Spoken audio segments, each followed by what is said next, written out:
afternoon and welcome to the July 12th, 2023 City Council work session. Thank you for joining us in this virtual meeting format. For work sessions like this one, where there is no opportunity for public comment, those wishing to access the meeting can do so by watching the live stream available on our website, the broadcast on Comcast Channel 21, or by calling into one of the phone numbers listed for this meeting on the public webcast and meeting materials web page. And thank you again for joining us. I now formally call this work session to order. And before the manager steps in, I'm just going to prompt everybody that I'm holding you to a very tight timeline. So a reminder that on the Willamette Greenway, I'm holding you to 2 minute on the first round, 1 minute on any subsequent rounds. We must finish by 12:45 in order to even have any hope of getting through the renters. And if we can do it faster, that's super. So just with that comment, I will turn it over to the city manager. Thank you, Mayor. And for time's sake, I'll pass it right to Gabe. All right. Well, good afternoon, Mayor and Council. I'm Gabe Flock, Principal Planner and Project Manager for the Greenway Code Amendments Project. And to start, I'll go ahead and share my screen.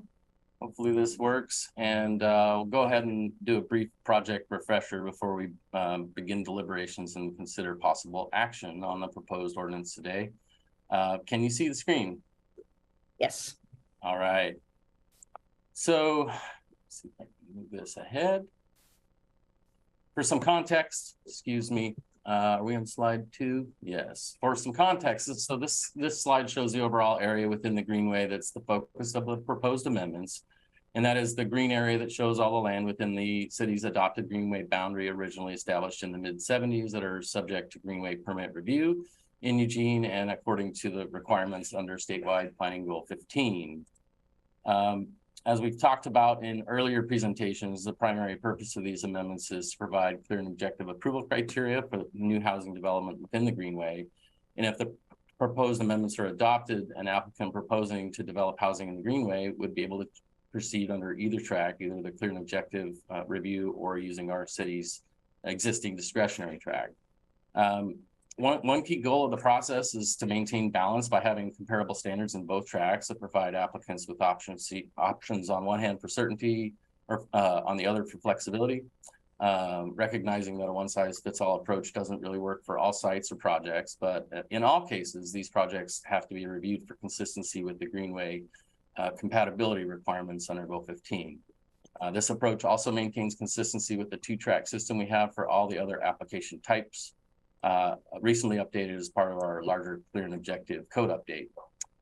As we've mentioned previously, part of the trick with these amendments is to translate the subjective requirements from Goal 15 into clear and objective standards that can be applied effectively to housing projects, which is why we did take such care in making sure that we're checking all those boxes when it comes to protecting the scenic values of the Greenway. So we began this process in early 2022 with initial public outreach, including public information session, and then held Planning Commission's first hearing in March of last year with deliberation meetings following in June and August. And based on public input and Planning Commission feedback, we took a step back and made some pretty substantial changes to the code, which then led to a second hearing at Planning Commission in January of this year. So 3 more deliberation meetings then led to Commission's unanimous recommendation for approval in March. Since that time, we held an informational work session with Council in May, with the public hearing held on June 20th, and we had two speakers at the hearing. And with all that process leading up to this point, Council is now being asked to begin deliberations and possibly take action on the ordinance, depending on how the conversation goes today. So this slide shows a summary. You've probably seen this before, but these are just a rundown of the key new standards included in the proposed amendments. And I know I've mentioned it before, but staff believes the project has benefited from pretty robust public process to date with several key changes that we think strengthen the draft code since we started.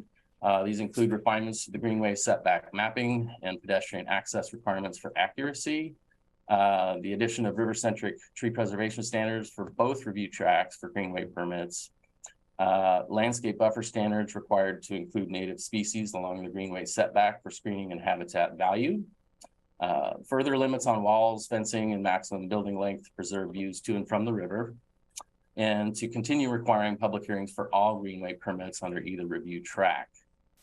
We believe these standards will effectively regulate new housing development with clear standards if an applicant does choose the clear and objective track, and they address all of the compatibility review requirements under Goal 15. So later on, I'd be happy to address any of these new standards in more detail if we need to. And so based on some of the testimony and questions about the project we've heard along the way, and knowing how important it is to our community to get these standards right, we also wanted to remind council again about some of the key things the proposed amendments will not do. To be clear, the proposed amendments will not change existing zoning or base zone development standards.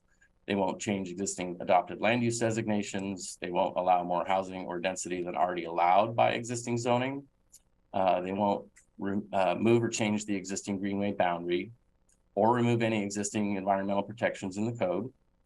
They won't reduce the area of any existing city-owned parkland or allow private pathways on public parkland or otherwise restrict existing public access. After hearing some of the testimony about allowing private pathways on public land, we realize that some people are concerned about having gated access to private development that's actually adjacent to public parks along the river. And I think understandably would rather have entirely public pathways through the development site wherever possible. And so staff, recognizing that it's not always possible to require public pathways depending on the scale of the project or development. And given that we have such good existing public access already in place along the river, in most locations anyway, we looked at the issue pretty closely at the Planning Commission's review. And in the end, we decided to keep the standards requiring that private developments with 5 or more units would be at least be required to have on-site pathways that lead toward the river, which may or may not be gated for security reasons, but not extending across public lands. We think this meets the intent of Goal 15 by providing as much access to the river as possible, filling honestly small gaps where they might exist, and avoiding the need for residents to travel out of direction to get to the existing pathway system along the river. And to be clear, under the new standards, there would be no requirement or allowance, frankly, for private pathways to actually cross public lands. And then finally, I'd just like to thank the staff, the Planning Commission, and all the interested community members who've participated in the process to help make this a better product overall. While the scope of the amendments is actually relatively narrow, being focused on the need for clear and objective standards for housing, the process did help us see some blind spots along the way to strengthen the standards for protecting the greenway and to really, again, maintain that balance between both review tracks. So with that, and in the interest of time, I think we can turn it back to the mayor and open it up for questions and deliberations. Thank you. Thank you very, very much. And I am going to ask counselors if you would all turn your cameras on. It's going to be easier for me to see you. Raise your hands if your cameras are on. Thank you. And actually, Randy, I'm going to turn to you to put a motion on the table right away. And so if you would do that. Thank you, Mayor. Move to adopt an ordinance concerning the Willamette River Greenway included as attachment C to this AIS. Second. Okay, any discussion, question, conversations? Anyone needing a round? Randy. Thank you, Mayor. And I want to thank staff for clarifying that pathway from private property. While I support the gate and access, I was concerned with improved pathways that would cross public land. That was one point. Second, I just wanted to clarify the 10-foot buffer. Is that to be at the point where the public parkland meets the private property? Councilor Groves, that's a good question. It's actually tied to the location of the greenway setback. And so along that setback, so it's not tied to property ownership. That setback may land on public property adjacent to the river, and in other cases on private property where a housing project is proposed, which would presumably be on private land. It would be along that greenway setback, which, for example, like in the River Road area, we're at 100 feet. And so you'd have the protected area up to that point from the river. You'd have the setback and then the 10-foot landscape buffer at that edge of the setback. My concern is just running all of a sudden a kind of a random feeling buffer down the middle of a grassy parkway. But I'm also concerned with getting that too close to the bike paths that provides cover for people with nefarious intent. Can you respond to that?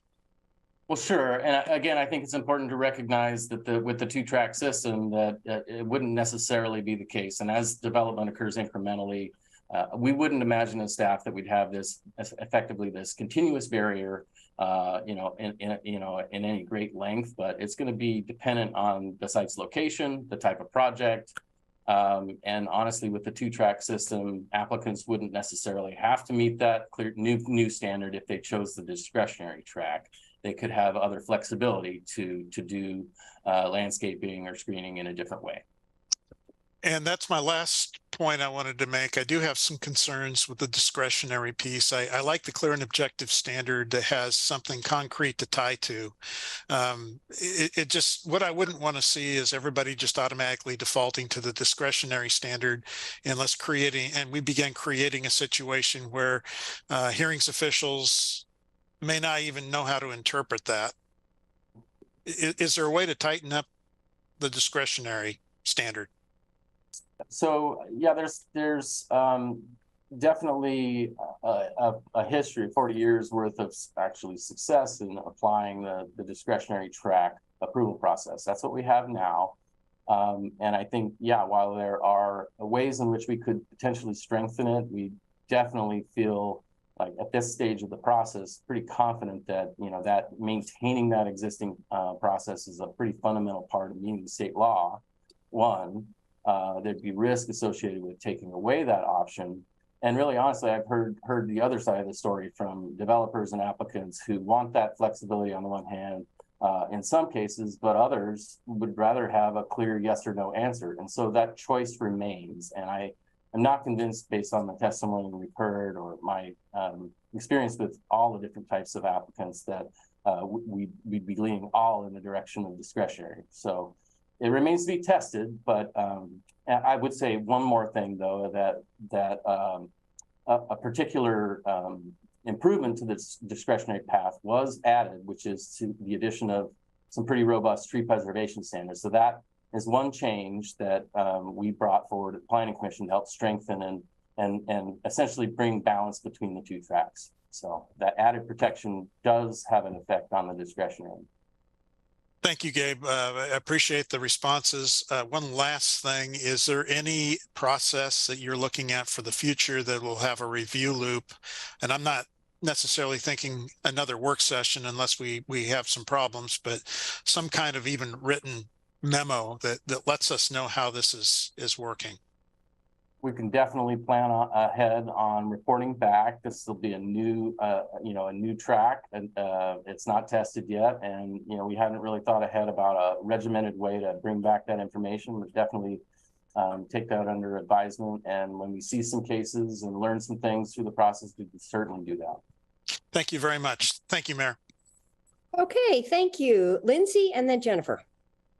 Thank you, Mayor. I also want to say thank you for clarifying that private access on public land issue. I know that was a big issue for some of our folks to have clarified. And I'm with Councilor Groves right now in that I would like to see, and I know a lot of people on River Road in particular would like to see these provisions in the clear and objective to be also in the discretionary pathway, at least in some set way. We like what is here, and we feel like that is a good pathway, but just I think everyone wants to see the discretionary path have some sort of more set guidelines in this direction.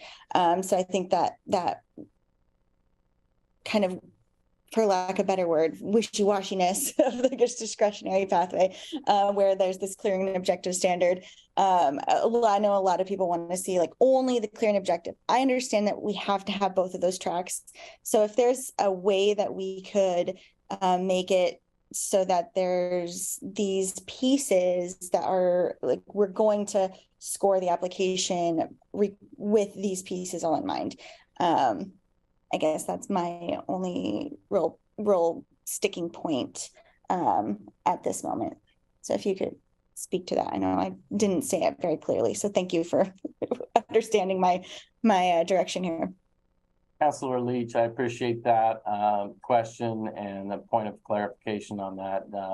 We can certainly evaluate and bring back additional potential changes. You know, as code amendments go, these things take time.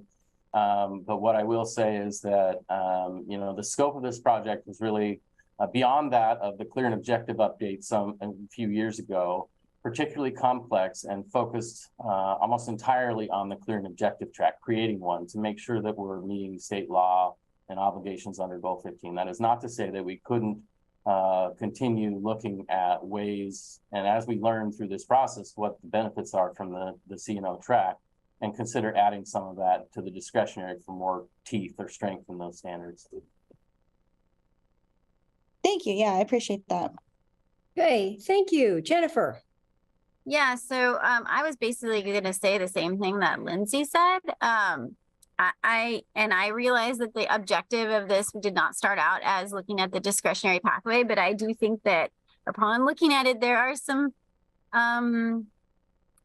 improvements that need to be made so that people don't just take the easy way so that they can get whatever they want without, besides the trees. I appreciate the tree preservation stuff being taken out, but like our setback on our greenway is important to us, and some of these other things are important to us. And if you just apply for this other track and it's like, okay, well, you can do whatever you want, essentially. That feels like that's where we're at, is that as long as you can make somewhat of a case, you get to do what you want. That doesn't seem that's not the spirit of what we're trying to do here. So it seems like a giant loophole that I just can't support at this time. So what I'm hearing is we would like to get this clear and objective thing done, and we can work on that later. Is that what I'm hearing staff would prefer at this point?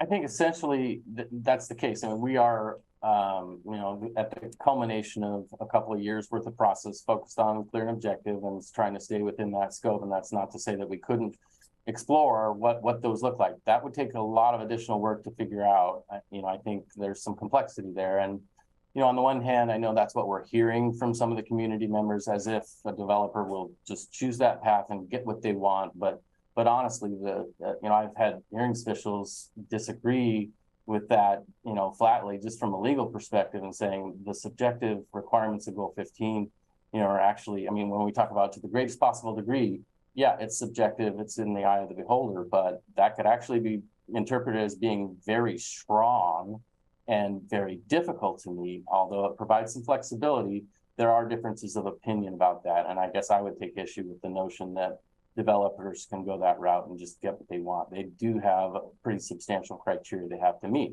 And again, that is not to say that we maybe don't need to work on that and look at how we can strengthen it. But that's really outside the scope of the project at this moment.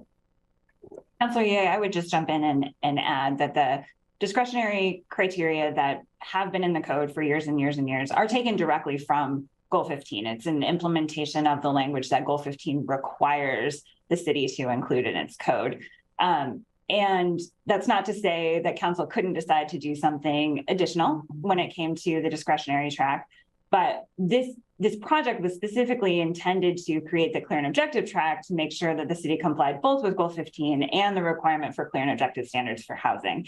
If council wants to do more in terms of the general subjective track, you could, but that, as Gabe mentioned, that would require us going away and bringing an ordinance back. And so it would either delay implementation or adoption of this current ordinance, or we could do it as a separate project. And is the work that we did around tree preservation, was that going, isn't that kind of what we're talking, we did that as an additional part of this? Yes, that's accurate. when when staff was trying to draft clear and objective standards that would comply with Goal 15, we took those requirements from Goal 15, which currently live in the discretionary track, and said, how can we create the clear and objective kind of set of requirements that affect those sort of subjective best possible standards. And as staff was working through, and I think also in part because of previous council discussions around trees when it came to the overall clear and objective update, middle housing, et cetera, and input from the public, it was determined that tree preservation made sense in the clear and objective track. And in order to make the tracks more similar, we would also include it in the subjective track because trees are important across the board. So yes, to answer your question, you could do something similar with some of those other standards, but it will take longer. Okay. And we decided to do would you say it's fair to say that we decided to do the extra work of the tree preservation just because it seemed to be a top priority for the community, and these other things fell maybe, not that they're not priorities, but they fell a little further. And so that's why we did the extra work. I think it's fair to say that it felt like the trees were a top priority for the community. And the other pieces of the clear and objective track are intended to mirror the current subjective track requirements, whereas the trees were new. So we put them in both tracks. Okay, so I think you've made a good case for moving forward and getting this done. I have some concerns about when we would ever be able to get back to this, because I do think there are some things here that could be better. But I appreciate that explanation very much. And I also appreciate the explanation around the paths, because that was also concerning. And I'm willing to support this today. Thanks.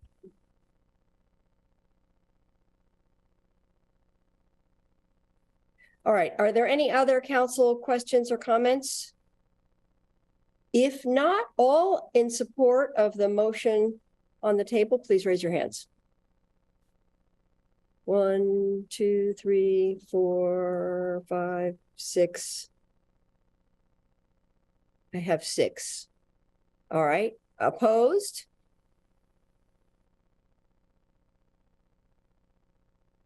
Greg, are you in favor or opposed? I'm sorry, Mayor. I had to step away for a minute. I'm in favor. You're in favor, because that's 7. Mike, are you in favor or opposed? I'm in favor. I'm having some technical difficulties here with my screen. Sorry. Super. Okay, so that's 8 in favor. That passes unanimously. Thank you very, very much. Thank you for being very succinct, and that gives us a little leeway on our next item. So I'm grateful to all of you, and Gabe and all involved in this work. I very much appreciate what you've done to bring this to us. So thank you.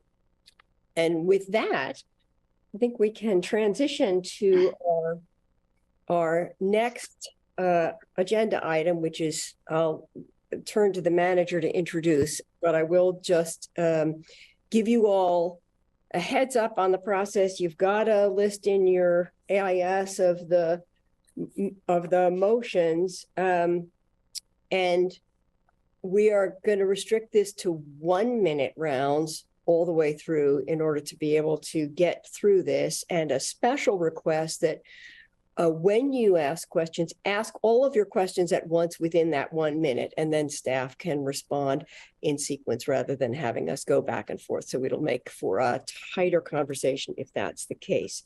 So with that, I guess I'll turn it back to. Yeah, I'll get to you in a minute, Alan. I'm going to turn it. Sarah, do you want to introduce this or? Yeah, I also want to just say one quick operational thing. So staff have also been instructed to kind of keep their answers tight. And when the mayor is calling for a vote, to the extent possible, if staff could turn their cameras off, so all she sees during that vote is the elected officials, that would be great. We are here for, I think, your 4th work session on renter protections. And the only thing I wanted to say before I turn it over to Amy Cameron is that a reminder that what you're doing today is finalizing a draft. So this is your next draft, and that will come back, that you'll still have an opportunity to comment on and potentially amend it before you take action. And with that, I can turn it over to Amy or back to you, Mayor, depending on how you want to do this.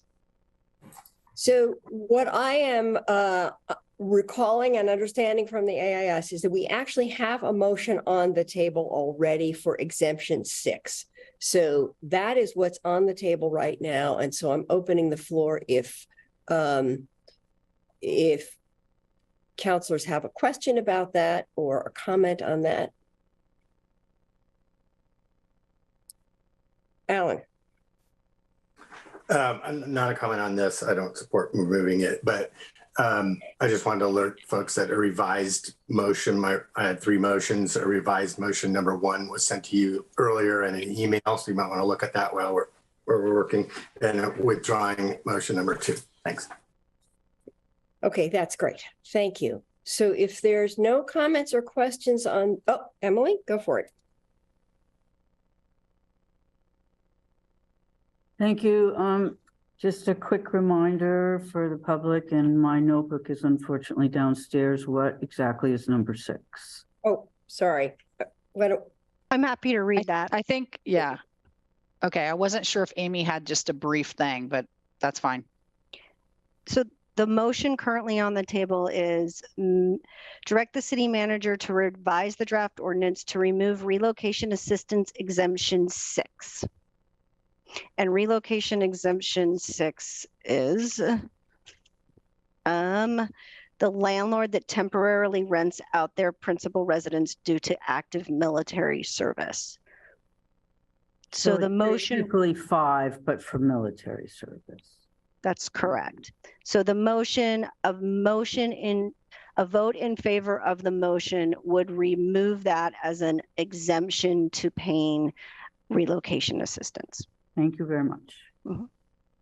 Okay, any other questions or comments on this one? So that motion is on the table. All in favor, please raise your hands. 1. So you wish to remove the motion. You wish to remove that exemption, Greg? A motion in favor would remove that exemption. No, you do not wish to remove that exemption. Okay, so all opposed, please raise your hands. 1, 2, 3, 4, 5, 6, 7, 8. That's great. Thank you very much. Okay, excellent. All right. With that, I am going to turn it over to Randy to put the next possible motion on the table.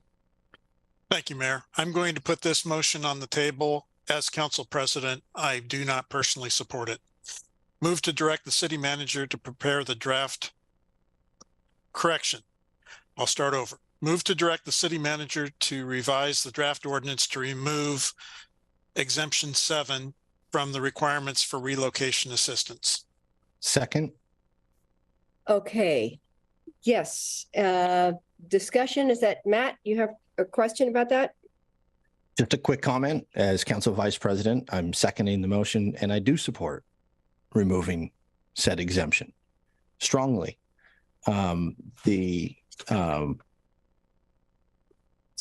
this piece was voted on as a recommendation to remove, Mayor, and I want to respect the work of the committee that sifted through these recommendations. This is a far cry from active military service, and I don't support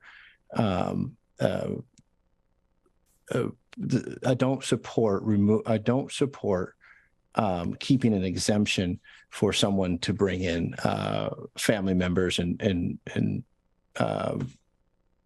dislocate, for lack of a better term, or to put folks in a pickle in regards to their housing. This of the 12, this jumps out as one of the most critical that needs to be removed.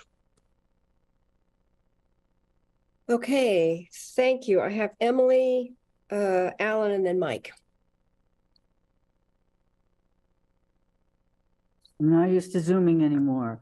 I think we should remove this one. I think it's ripe to be used, and what exactly is an immediate family member. Someone has just brought me my notebook. Yay. Oh. Thank you. Okay, thank you, Alan, and then Mike. Is there any pre-notice requirement like some of the other ones that when they enter the lease, that this is a possibility or on a date that this will occur? Or, my understanding is there isn't anything like that, and it would just be, you're out, I want to put in my mother, right? And you don't get renter insurance, renter relocation assistance. Counselor Right. Salenka, that is correct. The notice would be with the 90-day termination notice of the exemption. Right. Yeah. Right. I'm in favor of removing that. If it were something where people knew it was going to happen and they entered into a lease and everybody was aware of it, but without that kind of provision, I wouldn't support having this be an exemption. Okay, thank you, Mike. Thank you, Mayor. I, again, am in favor of keeping the exemptions as originally suggested.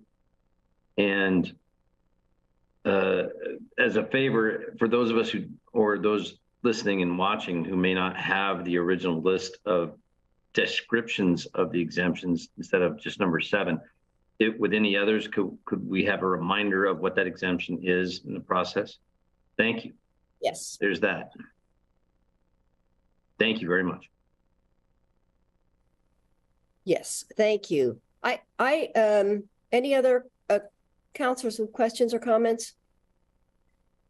I just wanted to comment that we did keep this as a trigger in trigger number 3, that was a trigger for relocation assistance. So it does feel to me like if it's a trigger in one place, it can't be an exemption in another. So just my trying to be consistent.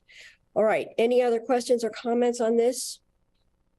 So, Mayor, I don't think I understand what you just said.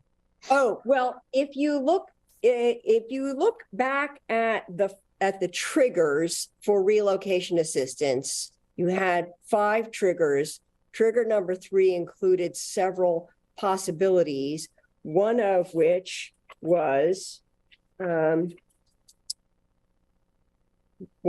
said for the landlord or landlord's immediate family member to move in. That was within trigger number 3, and you retained that as a trigger. So to be consistent, we would remove this exemption. Right. Right. Okay. But I understand. Okay, thank you. Okay. Any other questions or comments? Okay, all in favor of removing exemption 7, please raise your hands. 1, 2, 3, 4, 5, 6. Opposed? 2. Okay, so that passes 6-2. What were the 2, Mayor? Can't see. It was Randy and Mike. Thanks. Okay, with that, I think, Alan, as far as I understand, we're on to your first motion. Okay, thank you, Mayor. I sent this earlier today. There was the original motion that we had on the table. There was an issue brought up by staff, which was fixed in the red line version that was sent via email before this meeting. And I will read it. I move to direct the city manager to revise relocation assistance trigger number 4, non-renewal of fixed term lease, to provide that in the case of a lease with a fixed term of less than 1 year, this is the new part, the landlord must at least 90 days prior to the end of the lease term remind the tenant that in order for the tenant to be eligible for relocation assistance, the tenant must at least 60 days prior to the end of the lease term give the landlord notice of the tenant's desire to renew the fixed term lease. Within 30 days of the tenant's notice, the landlord must either decline the tenant's request to renew the lease and pay the relocation assistance to the tenant, or the landlord must agree to renew the fixed term lease. Second. If I could speak to it for just a minute, Mayor.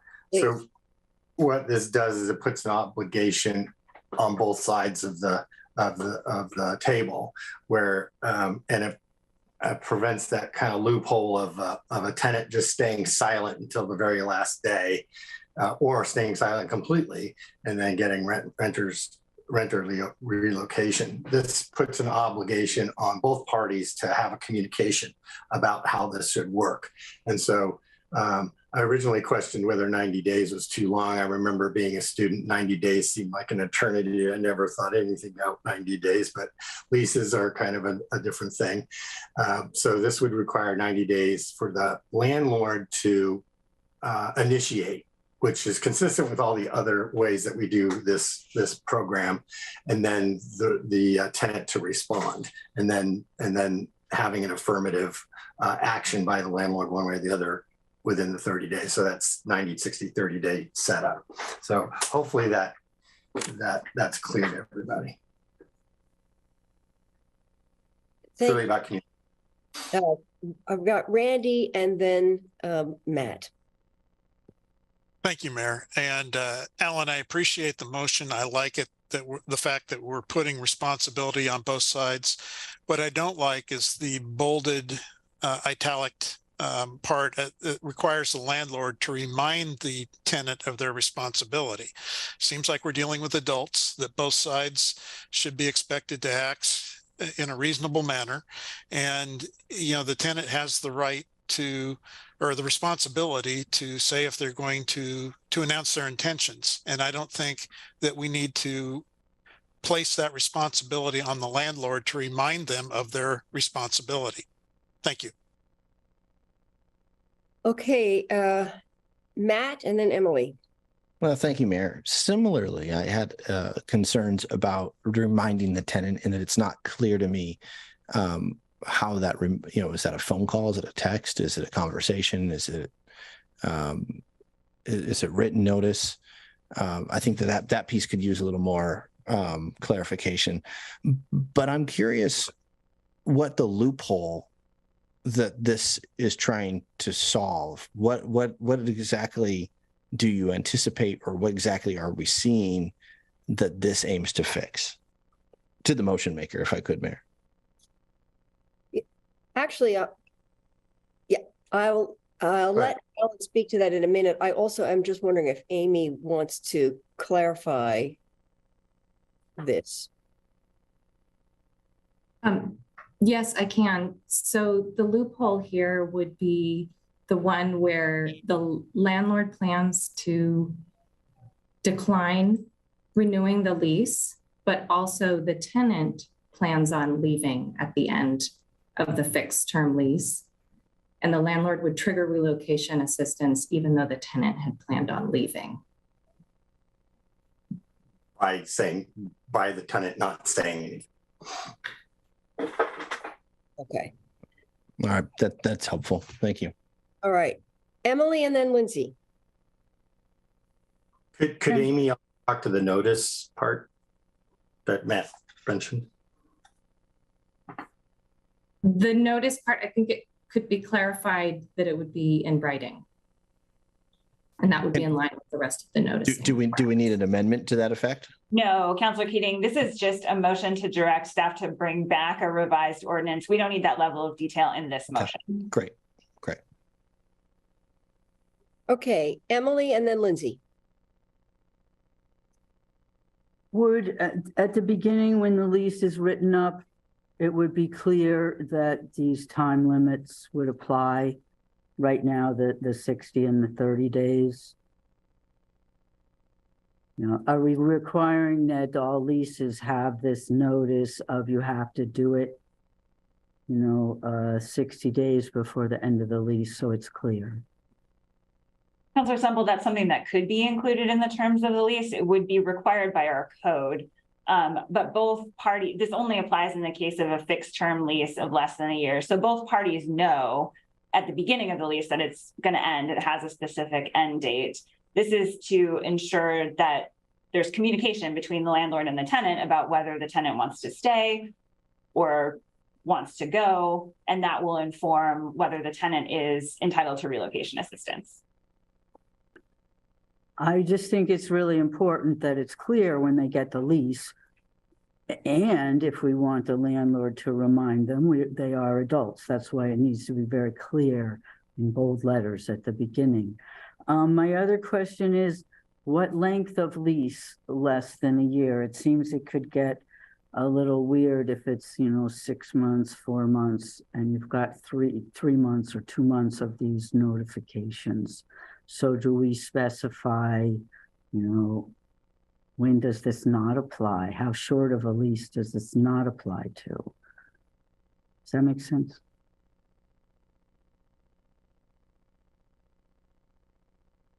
I'm not muted. Someone talk to me. Is there a response to that? It's not currently, there's no kind of minimum lease term that this would apply to, at least as currently drafted. I assume that landlords would understand that this is a requirement and that would inform the length of leases they choose to enter into. Amy can maybe speak to the type of fixed term leases of less than a year that we typically see in this community.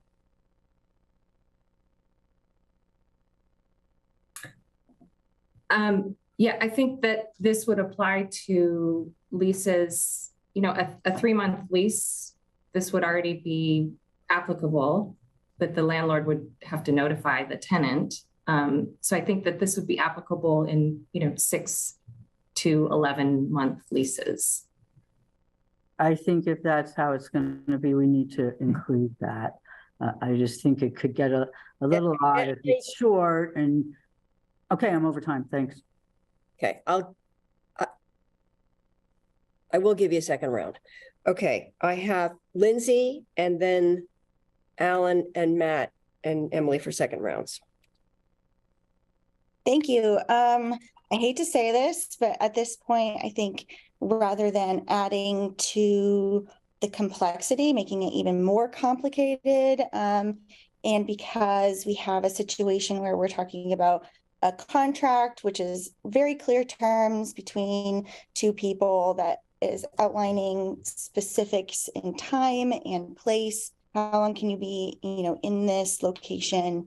I'm more in favor of removing this as a trigger than I am in supporting a motion that it makes it even more complicated, if that makes sense. I know that we talked about removing this when we were talking about other triggers, and I didn't support it as a removal within that package, but I think I would be in support of removing it on its own.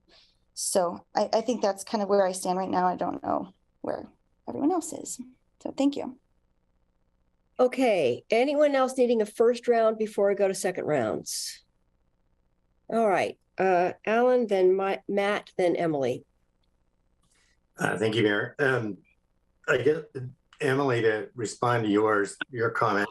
This is for things less than a year, so be 1 to 11 months, but I don't know that we need to add this in here. It wouldn't apply to anything less than 3 months because you couldn't meet the requirement.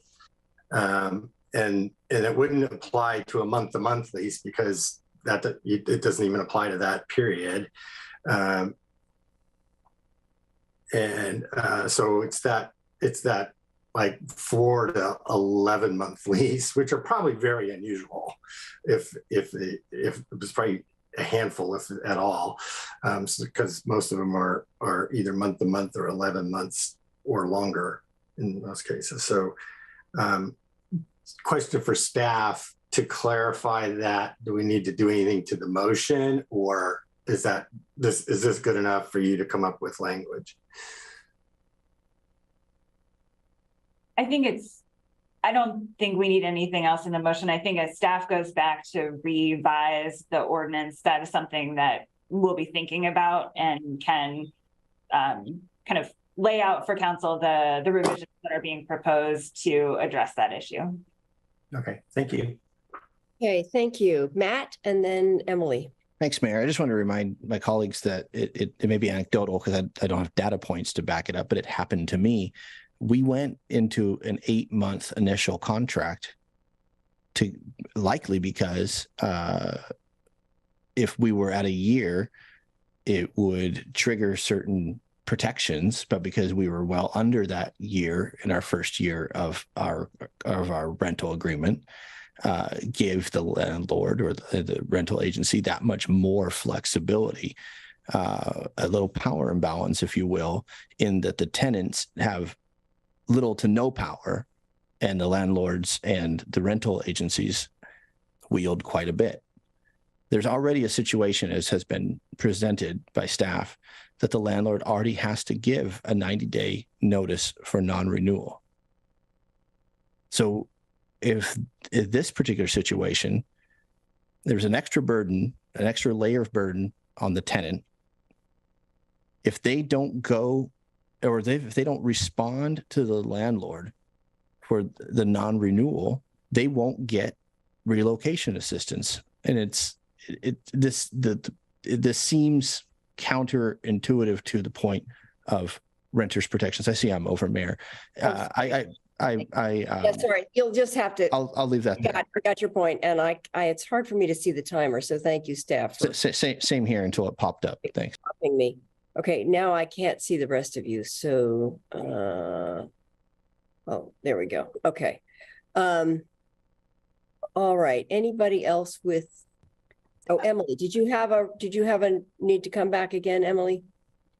Yeah, thank you. I still am concerned about the 6 to 11 month, just sort of being out there. I want to have triggers, but this one is a little confusing. Didn't we already vote on the triggers? We did. And what was number 4? Do we have that language? Since Yes. we're making a motion to change it. Number 4 is the non-renewal of a fixed term lease as a trigger. So if a landlord and tenant have a 10-month fixed term lease and the tenant 60 days prior to that 10th month indicates to the landlord that they want to renew, and the landlord at least 30 days prior to that 10-month end of the lease says, I decline to renew, with Councilor Zelenka's motion, they would be required in those circumstances to pay the relocation fees. So it qualifies the circumstance in which non-renewal of a fixed term lease payment is triggered for relocation. And so the 90-day, we used the term reminder, and that was, we actually were trying to think of a way of saying something other than notice, because it is a slightly different than notice, because that 90 days that's referenced in Councilor Zelenka's motion is not the landlord saying, I don't intend to renew, or I do intend to renew. It's simply highlighting, daylighting, flagging for the tenant that if they in fact wanted to renew and want to be eligible for the relocation assistance, that 60 days prior to, they need to notify the landlord of that. Thank you. Okay, let's see, Mike, you're up. Thank you, Mayor. I'm kind of with Councilor Groves on this a little bit. I understand what Alan's doing. It was my example I brought up exactly about the fixed term lease, and if a renter stays silent throughout that period, and frankly was intending to go anyway, and then the landlord is obligated to say, at 30 days out, I'm not going to renew, and then that tenant is automatically entitled to assistance when they were planning on moving out anyway. So it's to, as I understand it, this is to limit that unintended bonus to those who are planning to move out anyway as tenants. And I appreciate that, but I'm with Randy about the idea that it's the landlord's job to let them know, hey, you got to tell me in 30 days about whether you want to go or stay. I think in order to be eligible, they just have to remember, and it has to be in their lease, that they have an obligation to say so 60 days out, period. If they don't qualify. That's time. Thank you. Okay, Alan, a third round, and then I think we'll put this for a vote. Yeah, directly to Mike's point, the whole system's set up this way. So this is just making it consistent. And so that's why the staff added that in there. Your point would be that all that other stuff would be inappropriate. And I don't think that's what you were trying to say. So there is an obligation for the landlord to do a whole bunch of things. And this would be one. But fundamentally, this is about two-way communications and preventing gaming. So if you vote no on this, you're saying that a tenant can stay silent and not say anything with the intent of moving and still get renter's insurance if the landlord if this plays out that way. So, and I think that's inappropriate. That's a loophole that we need to close. Okay, Jennifer. Yeah, I'm sorry. I find this very confusing, and that makes me nervous when I have to vote for something. So my understanding is we're worried about someone decides that so normally a lease at the end of a lease would automatically renew.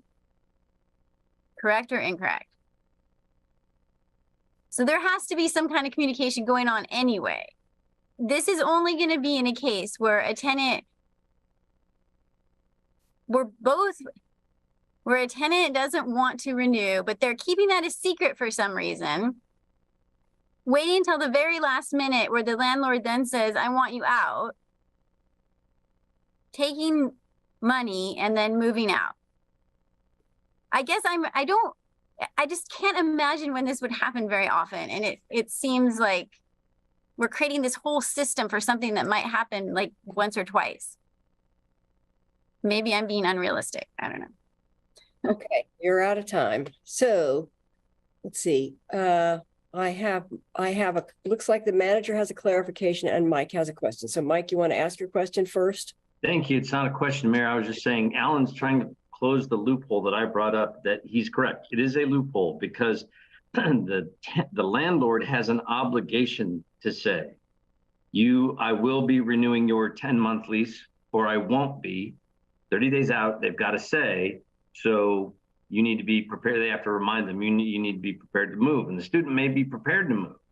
But if they stay silent and don't communicate in that process, then they're entitled, under our current system, they're entitled to 2 months of transition assistance. And they're rewarded for not communicating, taking the money and going. This motion requires the communication so that intentions are clear in order for them to qualify for a relocation system. Thank you. All right, Randy. Just quickly, again, I agree with the tenets of the motion. I just don't think it's reasonable to put the onus on only the landlord.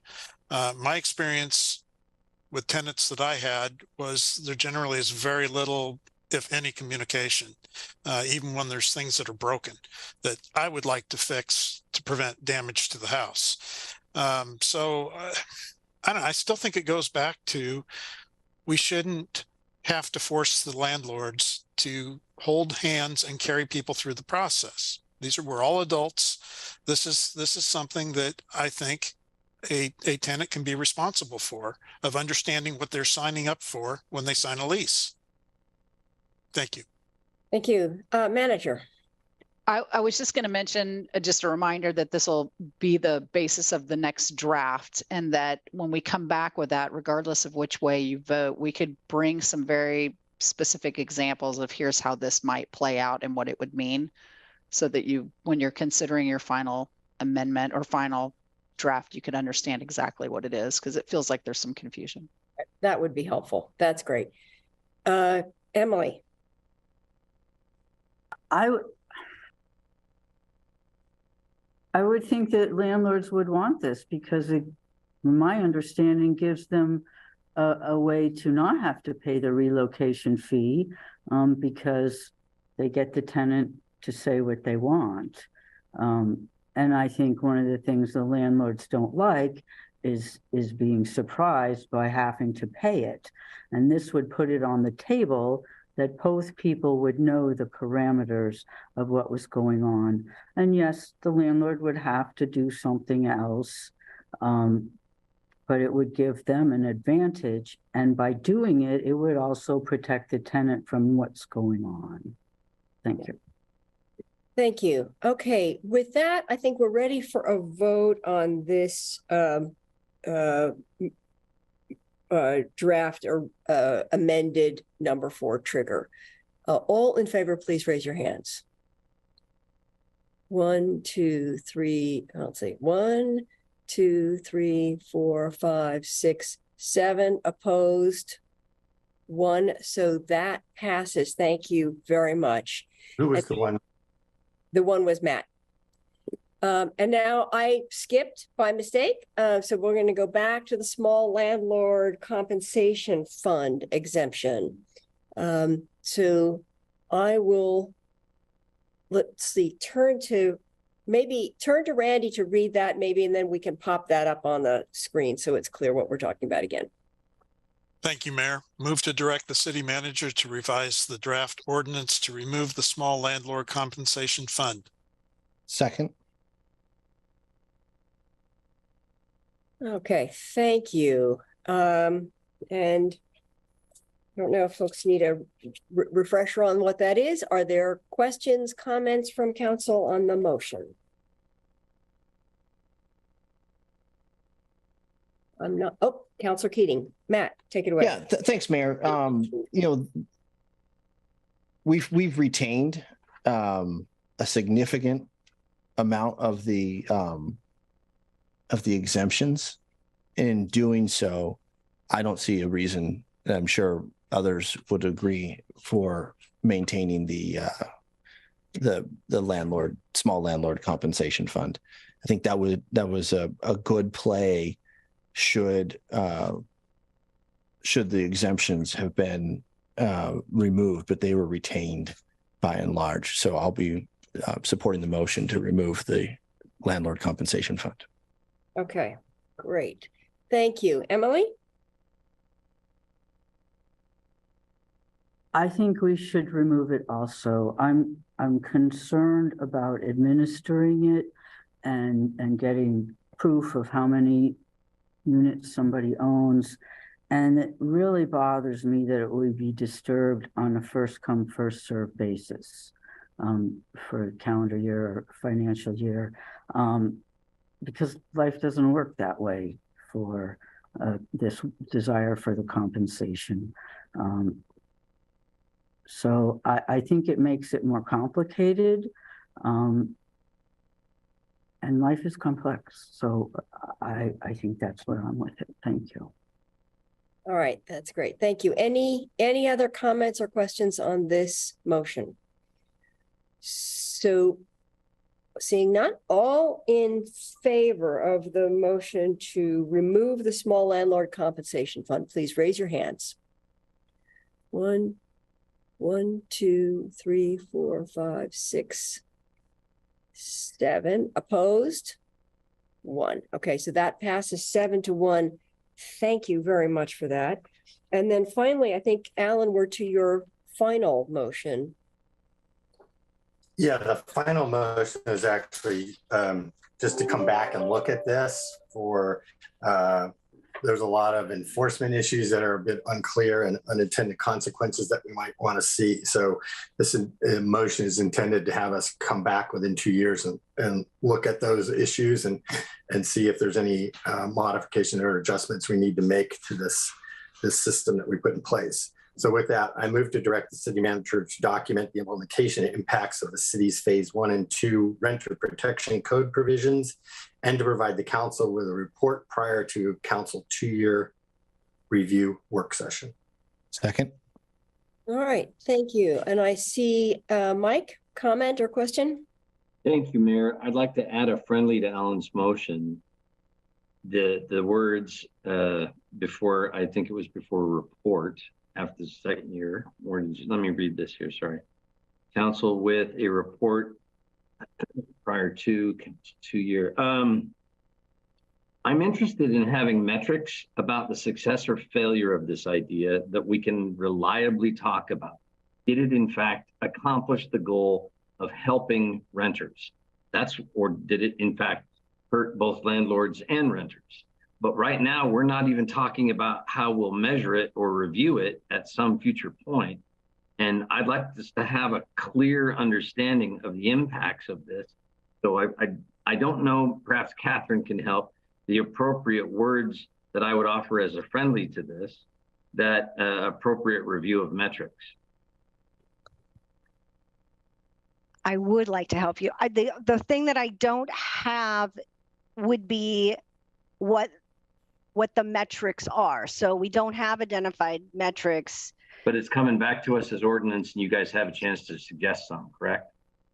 Well, right. So that was one of the things I was going to offer, is that if you could separately make an additional motion at the time of when you discuss it again, and we could, staff would be able to potentially say, well, these are some things that could reasonably be measured, instead of tacking it onto to this motion. I could separately prepare you something to be made at the next meeting when this is discussed. I was just wanting to make sure that work got done by staff. That's the reason I was asking.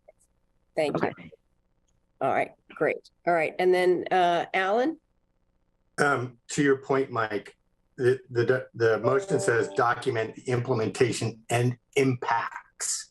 So that was pretty much, I was thinking of that as well as other impacts, but so I think it's already included in what staff will bring back. Staff can clarify whether or not they understood it that way, but that was my intent for the record.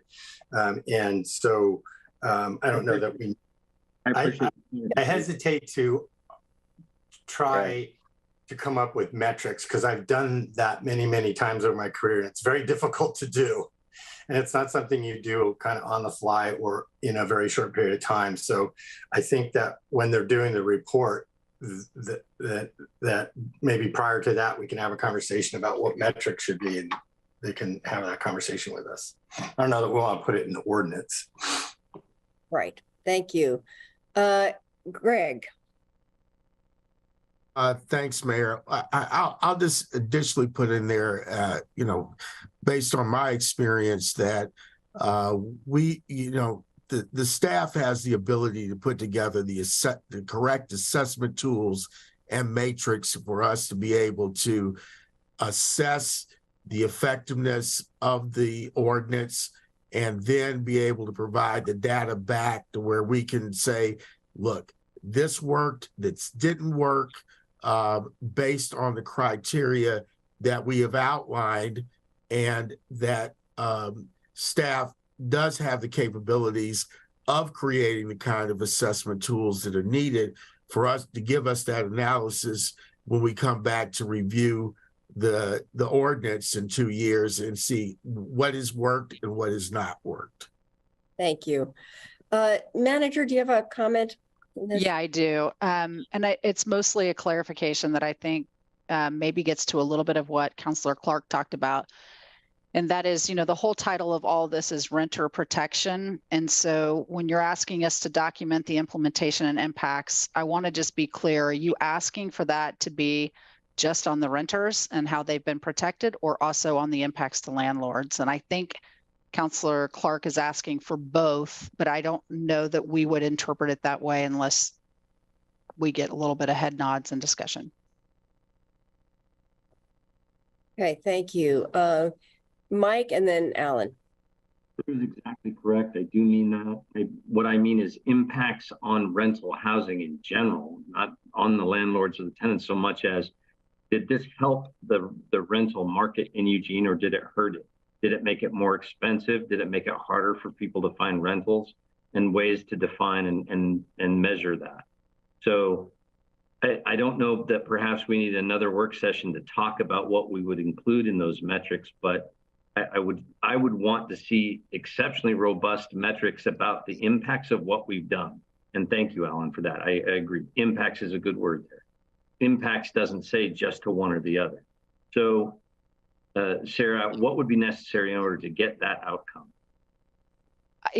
Mostly just my understanding what the maker of the motion was intending and what the rest of you would like to see in that. Okay.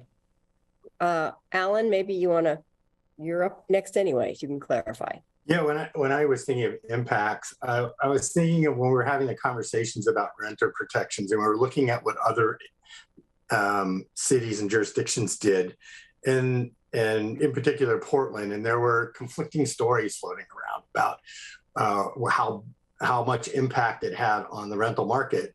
If you anecdotally listen to the landlords, it was a disaster. If you look at the numbers, actually they increased rental housing by 20,000 units. So the impacts is about rental housing, not just specifically about this particular party or that particular party, renters or landlords, but I intended it to be broader. That's why I used the word impacts.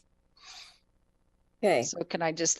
So would you, I know I don't get to make friendly amendments, but I think after renter protection code provisions, said impact of the city's phase 1 and 2 renter protection code provisions on the rental housing market, or on the rental housing market is what you're intending.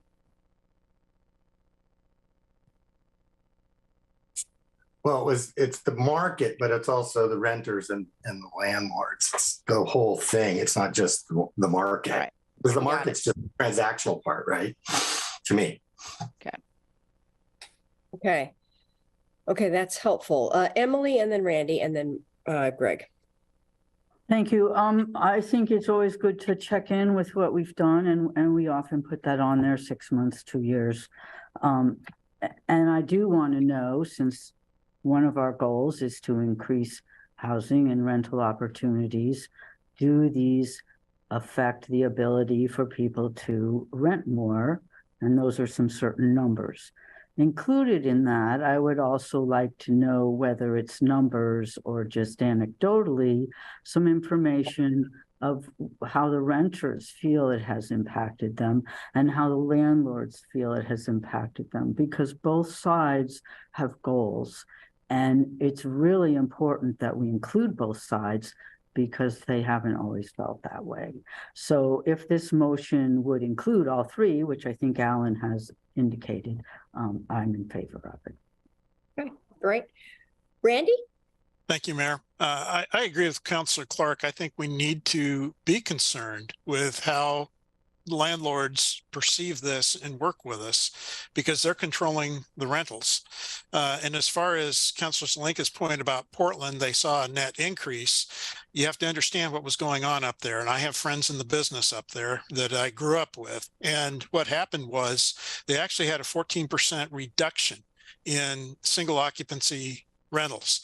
Why the number went up is they had a number of very large construction projects already under construction when the rental protections went into place. So to understand the cause and effect relationship to the market, it really needs to be assessed after the fact with new applications coming in. And I don't have that data, but that was made very clear to me by people I know in Portland. Thank you. Thank you. Greg, and then Matt. Yeah, I wholly agree with what has just been said by Randy and also with what Mike has said. I think that the assessment needs to be a 360 assessment, which includes the effect on long-term rental housing market, landlords, and renters. Those are the three areas that I would like to see clearly assessed and then brought back to council in 2 years that tells us what has been the overall impact on the market, on the renters, and on the landlords, so that the adjustments that we make will be appropriate, that will not cause, excuse me, any kind of excessive harm on any of those three entities, and that we are paying really close attention to the market because the market is so tight. Yeah, Thank you, Greg. All right, and Matt. Thanks, Mayor. I would just add a longing for quantitative and qualitative points of information in our 2-year recap. And I would add that a yes and, to everything I'm hearing, but I would add that there are already existing entities, the Springfield Eugene Tenant Alliance comes to mind, who are already doing similar work wherein they have a hotline that tenants can call into. And so tapping organizations like CETA, the Springfield Eugene Tenant Alliance, and others in the community. So we're not necessarily reinventing the wheel, but pulling information in a way that, at least from my vantage point, is more intentional than we may already be doing. Thanks, Mayor. Thank you. As manager. Sorry to keep jumping in here, but I think I'm understanding what you want and we can carry that out, but I always get concerned when we don't actually have it in the motion language, because if all of us move on, then it isn't necessarily as clear. So my recommendation would actually be to add a sentence to the end, and I'm going to just put. I actually have something jotted down if that would be helpful. I do too. Okay. Okay. Go ahead. Well, this is what I would understand. So last sentence, the report should include a qualitative and quantitative analysis of impacts to renters, landlords, and the rental housing market. Yep. That's right. Okay. So if you would include that, that would be super helpful to make it clear in 2 years. I'll revise my motion to include that. Okay. Is that acceptable? Yes. Okay, got it. Motion modified, improved, and second. Can we see it on the screen? That requires fast typing. I put it in the chat. I put my last sentence in the chat. Well, that's good. That'll work. I know I'm not supposed to do that, city attorney, but I was just trying to help. It's all going to be in the minutes. All right, is everyone clear enough on this motion? All right, all in favor, please raise your hands. 1, 2, 3, 4, 5, 6, 7, 8, and that passes unanimously. Excellent. Thank you. We are actually done at 1:13, unless there's something I don't know about that someone needs to bring to the table. I'm going to say we have locked this one down. Staff can go forward and finalize that draft and bring it back to you. Thank you all very, very much for your hard work, your thoughtfulness, and also for being very succinct. I'm liking this. 1 minute. 1 minute per round is pretty terrific. Okay. Thank you all very much. Have a good day. Appreciate the work.